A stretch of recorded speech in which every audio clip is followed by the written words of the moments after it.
Have you ever fucked something up so badly and wondered, oh my God, is it ever going to get any better?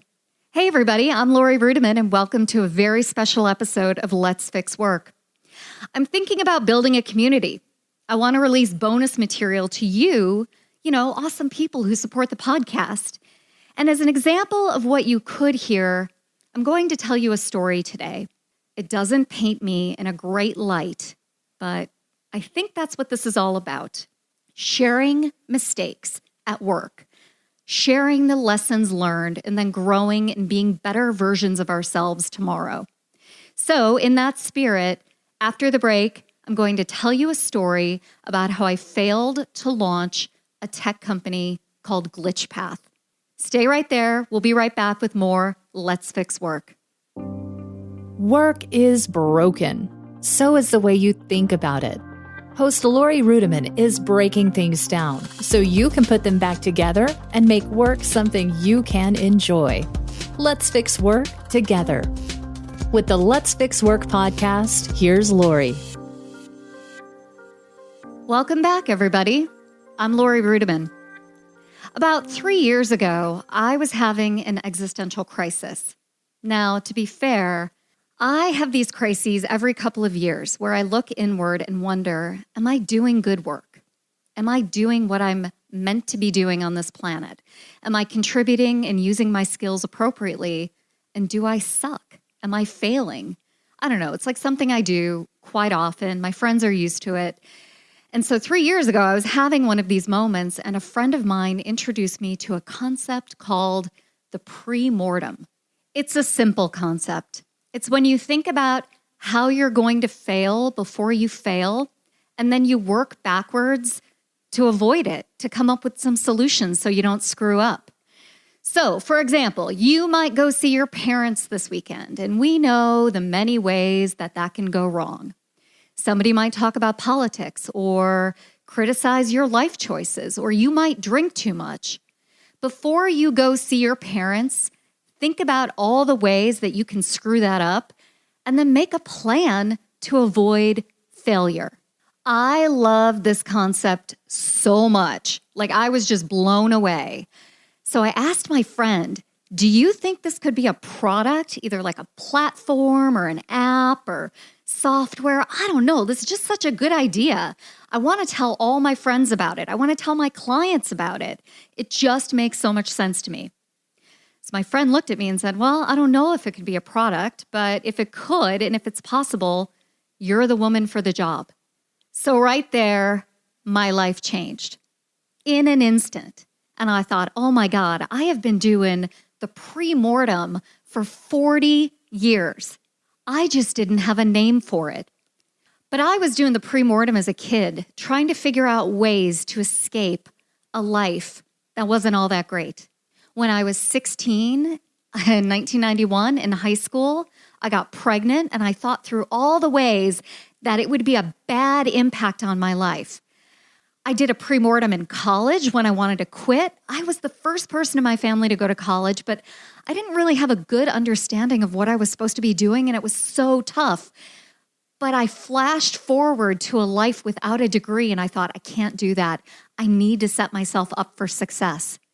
And then when I worked in human resources, I knew I was failing. But I thought through all the ways that just quitting would be a bad idea. So I started writing on the side and tried to develop some skills in order to escape a career that wasn't working out for me. I have always believed that if you can see failure, you can beat it. This is one of the core mantras of my life. Even when I'm in the midst of like a failure and shame spiral, I still believe that if you can see it, you can beat it. So I founded a company with my friend. We called it GlitchPlan. The name was his idea. And my co-founder brought along a front-end designer and developer and a full-stack engineer. I found a tech advisor. So that's 5 of us. And the first sign of trouble, and boy, there's always a sign of trouble in a startup because 9 out of 10 of them fail. But the first sign of trouble was that everybody else had another job. I was the only full-time employee. And right away, it became clear that our work wasn't equally distributed. Now, I'm the CEO, and I take on a lot of additional responsibilities and duties. Like, I did the work of creating a strategic plan, and I was trying to form the company and talk about things like culture and vision. But my team kept missing meetings because GlitchPath wasn't a priority. In fact, there was a really important meeting, and one of the dudes missed it because he had to go to softball practice. And again, I don't know. I'm a first-time CEO. It was so challenging, but it also felt like all the emotional labor was falling onto me. And because our meetings weren't necessarily going very well and our communication wasn't great, the designer and the engineer were missing deadlines, like really important deadlines. And that's just a fact. They were failing and falling behind on both the primary website and the very simple product roadmap. And that's unacceptable. But what really sucks was my communication, and I take full responsibility for that. Being a woman in tech is tough, and I was the only woman at our company. And there were some days when I was seen like a mom, and then other days when they viewed me as a bitch and a nag. And what I really was the boss and the primary capital investor. But for some reason, I couldn't break through and motivate my team. I could not get them to get to meetings and make their deadlines. The second problem in our company is that nobody would use our pre-mortem. Now, you can't create a product and not use it, especially one that's so core and critical to the vision and values of the organization. But my team, they love the pre-mortem for other people, but not for themselves. Now listen, I love the pre-mortem and I used it all the time. I even used it for GlitchPath. And every failure scenario, every glitch that I was worried about, every risk was coming true right before my eyes. We were failing in real time, and it was horrifying. So we had a tense team meeting. Essential deadlines were missed, and I was pretty clear that I was done messing around. I was burning through cash in really stupid ways, and we weren't making progress on the product, on what is just a minimally viable product, not even anything that's sexy. And again, our communication sucked. Mine, theirs, all of it. And here's what I knew to be true. I was not about to run a company where people didn't like one another and meet their commitments. That was not going to happen on my watch. So after that meeting happened, I fired my product team right on the spot. Now, I could do that because we hadn't formalized the corporation because one of those guys went to softball practice during that meeting. So, I fired him. I had full rights to do that. But I'm not horrible, and I'm a nice lady. And so I worked with our lawyer to make assurances that their work on our IP would be recognized. But I was fucking done. I was done with that version of the company. Now, I still loved the pre-mortem, and it was so beneficial in my life, so life-changing. And it got me out of a jam, actually, with the designer and the developer before things got worse. So I wasn't done dreaming about GlitchPath, not yet anyway. Right after the break, I'll tell you how I failed again and finally broke GlitchPath. So stay tuned for more of Let's Fix Work. Hey, are you ready to podcast like a pro? Then you need a secret weapon, someone who can make it easy, where all you have to do is show up and be the host. At One Stone Creative, that's what we do. Everything. Yeah, everything. Imagine, every time you sit down to record, you know what your topic is. You want a script? We can do that too. Then you record it, drop it in a folder, and that's it. Our team will take it from there. Production, show notes, uploads, blog posts, social media assets, swipe copy, like I said. Everything. Book a call with a podcast strategist today. Just go to onestonecreative.net/podcast. That's onestonecreative.net/podcast. And we'll take it from there. Welcome back, everybody. I'm Laurie Ruettimann, and this is Let's Fix Work. In the first half of the show, I told you how I failed at my first version of GlitchPath, and I did that because I didn't create a cohesive team. Everybody had misaligned expectations. We communicated poorly, and I worked with people who missed deadlines. And basically, I wasn't a very good CEO. So I failed twice with GlitchPath. I took a month after dissolving, in air quotes, the first version of our company, and I tried to recover. I thought a lot about what went wrong. I looked inward. I had another existential crisis, all the things that I do to try to figure out what went wrong. But I still felt like the pre-mortem could change lives. And so I created a new light business plan, version 2.0, and I went out and brought on some really great people. I kept my advisor, but I brought on a head of marketing, a head of operations, and a head of product. Now, I'm a former recruiter. I know how to find people, but I wanted to do something different at GlitchPath. I found my head of product by running a job ad that talked about my vision and values for GlitchPath, but I also said something differently. I wrote, "Fuck Trump." That's right, you heard me. Fuck Trump. Now, the reason why is that if you voted for him, you're probably not going to do well at a company like GlitchPath, all right? That's what I believe. But my HR lady friends and fellow bloggers shit their pants. I don't know how else to say that. They lost it on me. I mean, people lost their fucking minds. I heard from people out of the woodwork saying, "Oh my God, you can't say that. That's so exclusionary. What does that say about your culture? Blah, blah, blah." And it just reminded me why I'm an awesome HR blogger, to be honest with you. And I had some Trump-loving friends. Oh my God. They were like, "We'd be crucified if we said that about Obama. We'd be called racist." And you know what? You're goddamn right you would be called racist. Obama was a historic Black president. He didn't cheat on his wife. He just wanted to give everybody health care. He recognized gay rights. He helped to pull us out of the Great Recession. And he didn't humiliate his employees like Trump humiliates Jeff Sessions and the rest of them. Trump is racist. He's sexist. He's a narcissist. And he behaves like a man baby who's addicted to the internet. You know what? Fuck Trump. I'm going to double down on that ad. I stand by it. It's probably the best thing I did at GlitchPath throughout the entire course of this story. And I got an awesome head of product. She was amazing. So anyway, my goal for version 2.0 of GlitchPath is to prove that if you can see failure, you can beat it using our tool called the pre-mortem.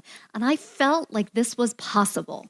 So the team comes together. There's me, the advisor, a CMO, a COO, and a head of product. And we all get along. The dynamics are way better. And we have a culture of trust and openness. But you know what? Guess what happens? Nobody still wants to use the pre-mortem. Literally. This new team, they're like, it's for other people and not for us.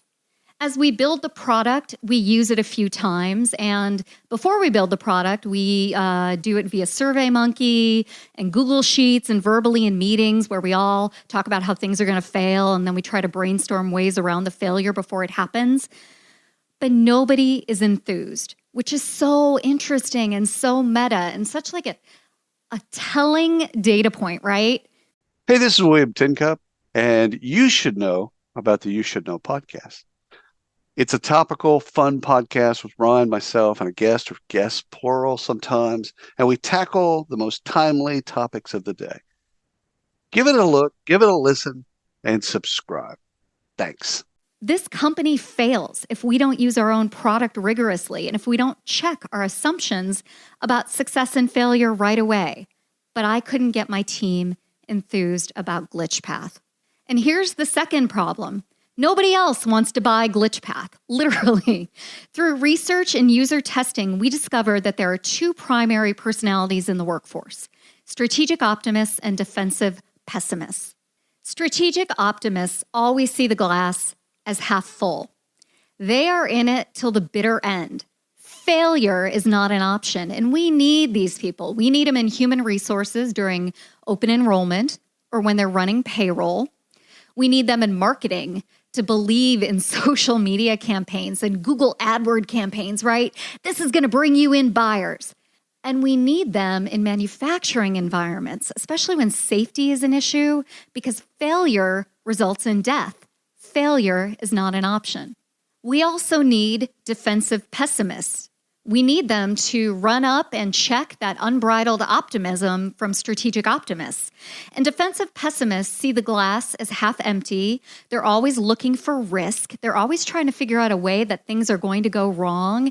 And they may seem like Debbie Downers, but they're definitely the people who speak truth to power. In our research, we see that there's a real opportunity for GlitchPath to marry these two groups together and help people navigate their way through problems, to talk about risk and failure, and to have a deeper and more beneficial conversation about being successful at work. Except nobody wants to use it and nobody will buy this product. And here's why. Our research tells us that projects start at the top. And people, even if they have the title of project manager or director or leader, they can't say no. They're not empowered or even incented to speak up at work when things are going to go wrong. They get a paycheck regardless. And in fact, questioning leadership will only impact bonuses and earnings. You know, work is fucked up, and we were hitting that head on. What we were hitting was a thing called learned helplessness. Even the bravest people were fearful of losing their job. And you know what they were really scared of? They didn't want to get fired and end up like their friends in the gig economy and lose their health insurance. Super fascinating, right? Except I need to sell a product, and I'm really hitting some obstacles. I did some user testing in Chicago, Raleigh, San Diego, Seattle, and a few other cities, and I saw how GlitchPath, the software, could illuminate a conversation. But I also saw that people teach other people. I needed to be in the room having conversations about failure and success, about courage and bravery. But if I wasn't in the room, things went south. And you know, if I'm in the room, I don't have a software company or a tech company. I've got a consulting company. And that's exactly what I didn't want to have. Here's the third problem. My idea was to integrate GlitchPath into tools that exist on the market like Slack, Basecamp, Trello, Asana, Workfront, whatever, and I wanted to get bought by one of them. But we learned two things. One, most people don't do projects that way. Most people do projects based on Excel or email or, I don't know, some homegrown system. And the second thing I learned is that I was never going to get bought by anybody. I talked to a high-level friend at one of those aforementioned project management companies, and she told me that I was doing great work for an HR lady with my first effort in tech. Okay, not condescending, not at all. But she said I was building a product feature and not a product, and that prominent companies don't acquire other organizations who are manufacturing features. And because my tech wasn't revolutionary, I wasn't going to get bought. In order to be purchased, I would have to bring them like 1,000 or 2,000 or 5,000 unique users or access to companies where they don't already have customers in order to get acquired. So it was pretty clear that GlitchPath wasn't going to be a thing, we weren't going to get acquired, and I wasn't going to be a tech billionaire. But I still love the pre-mortem, right? I don't know why. Because I didn't get all of that out of doing a pre-mortem, but I still love it. It's still helpful for me. So my team and I had a meeting in June of 2017, and I had hit my cash limit. You know, I wasn't going to spend any more money. We were getting bad news. So based on all of this, my team actually wanted to pivot and do something in the world of project management because it's pretty clear that there's a need for project management software somewhere between Excel and Trello. So that need exists, right? And there are a lot of solutions out there, but none of them are very good. So my team thought, well, that could be one option, but I didn't want to do that. I was interested in the pre-mortem. So in June of 2017, I killed GlitchPath for the second and, I don't know, hopefully final time. Now, this whole experience was life-changing. I thought I knew about the world of work, but I knew nothing. And a lot of the theories that I'm using to form the thesis behind this podcast, well, they were formed right there through GlitchPath. I really believe that we can't fix work unless we fix ourselves. People aren't earning enough to be brave and bold, and they fear losing their health insurance. And you can't do something big and bold unless you burn bridges or at the very least, commit yourself to working over 8 hours a day. And there's a ton of learned helplessness at work. Some people are administrators of their lives and some people are doers, but most people just don't do anything. And even though Me Too is happening and we're having a better and more informed conversation about gender roles at work, we have a long way to go. Also, people are fucking quirky, and you gotta let them do things like go to softball practice in order to get the best out of them. I learned a ton about work and about why I suck through GlitchPath. That's why I'm working on this podcast. That's what's driving me. I know that we can make work better. I know that we can have better conversations at work. I believe in the pre-mortem, but more importantly, I just believe in having good conversations with you so that you can think through your life differently. We can fix work. So in future bonus materials, if I do this again, I've got tons of other stories. I'm going to tell you how I almost took a job at Zenefits, which is a tech company in San Francisco, before I started this podcast. Oh yeah, I almost took a job. And I'll tell you how my experiences at Zenefits, along with my work as a marketing consultant, led me to this exact moment where I'm speaking to you about hopes and dreams and failure right in your ear. Let's Fix Work is a production of One Stone Creative. Audra Casino and Megan Doherty produce the show and never fail me. They don't. Thanks for listening, subscribing, and sharing. And thanks for all of your feedback and all of your follows on social media. You can find me at Ruettimann or Let's Fix Work. So that's all for today. I hope you guys are surviving and not failing too much, unlike me. We'll see you next time on Let's Fix Work. Thanks for listening to this episode of Let's Fix Work. Did you enjoy this bonus episode? Do you want more like it? We're thinking about putting together a community where you'll get all normal content, plus juicy tidbits, stories, access to Laurie, and an inside look at how she's fixing work. Let us know your thoughts. Email hello@letsfixwork.com.